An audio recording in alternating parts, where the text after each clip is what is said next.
Les technologies de l'information sont aujourd'hui en train de transformer totalement le bâtiment et la ville. On parle de technologies comme le BIM, le SIM, l'Internet des objets, les systèmes experts, l'intelligence artificielle. Aujourd'hui, il faut totalement repenser la façon dont ces technologies vont construire la ville. Quelles sont les organisations nécessaires? Quels sont les processus à mettre en place? Et puis bien sûr, quelles sont les technologies qu'il va falloir sélectionner pour construire cette ville intelligente? Le MBA s'adresse à ces problématiques. Notre objectif est d'accueillir des étudiants de divers horizons et puis de les faire travailler ensemble pour qu'on puisse co-construire cette ville de demain. On utilise des méthodes, on utilise un cadre et puis bien sûr l'objectif c'est de construire cette ville durable, désirable, efficiente, la ville smart.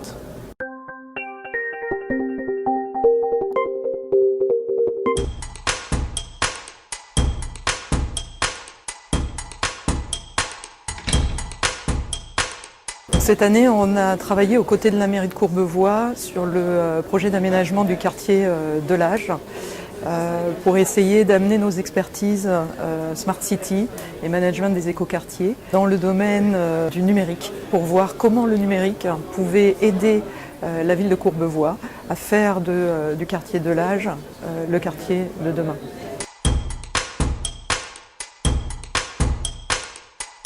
C'est la démarche en elle-même qui m'intéressait, moi. C'est de faire intervenir des gens qui n'étaient pas partie prenante, qui pouvaient s'exonérer des contraintes que nous avions, nous, décideurs dans les villes, pour nous proposer des idées que nous n'aurions peut-être pas pu imaginer nous-mêmes. J'en tire aussi la conviction que l'intelligence collective, ça enrichit forcément les projets.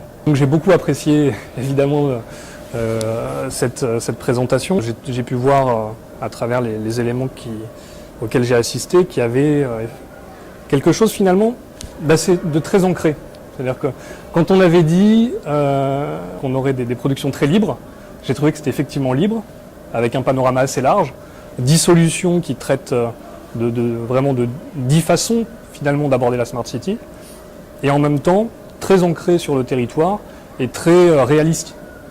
De ce que j'ai vu, c'est des choses qu'on est tout à fait en capacité de mettre en œuvre. On est dans des propositions qui sont concrètes, qui sont réelles, qui correspondent aux attentes de la ville et qui, je pense, vont vraiment stimuler la réflexion qui continue sur ce sujet.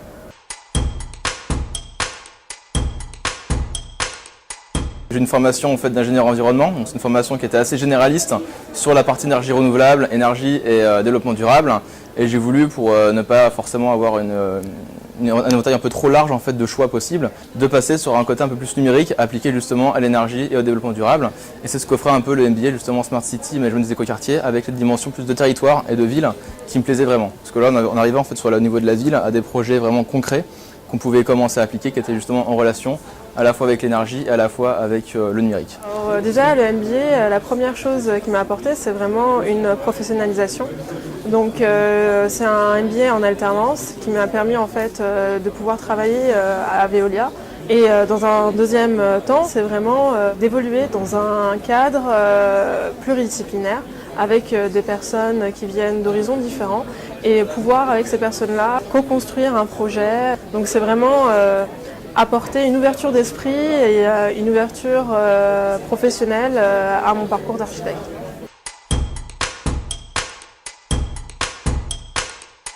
Ça a été une expérience très positive puisqu'on a confié, dès que Charles est arrivé dans l'entreprise, on lui a confié la responsabilité du projet, autant sur la partie conception que réalisation, puisqu'on voulait monter un démonstrateur de Smart City qui incluait en tout cas beaucoup des éléments qui ont été présentés tout à l'heure, c'est-à-dire du smart parking, de la télégestion, du smart metering, des panneaux à messages variables, presque le guidage à la place.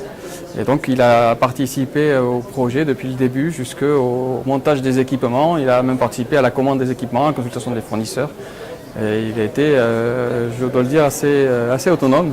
Bien sûr, je recommanderais cette formule qui en plus est assez souple puisque le stagiaire reste une semaine en entreprise, une semaine en école. Donc ça permet quand même de le voir assez souvent et d'avoir un suivi dans les projets. Donc la formule en plus est bien, je trouve, en tout cas adaptée.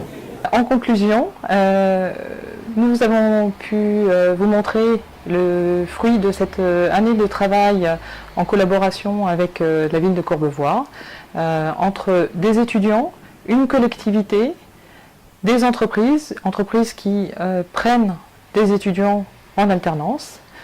Vous pouvez tout à fait vous inscrire pour les années suivantes dans cette formation innovante, formation par le projet, professionnalisante, tant en tant qu'étudiant que collectivité souhaitant avancer sur ces sujets nouveaux avec nous, ou entreprise cherchant des compétences pour mener à bien ces différentes opérations. Merci, à très bientôt.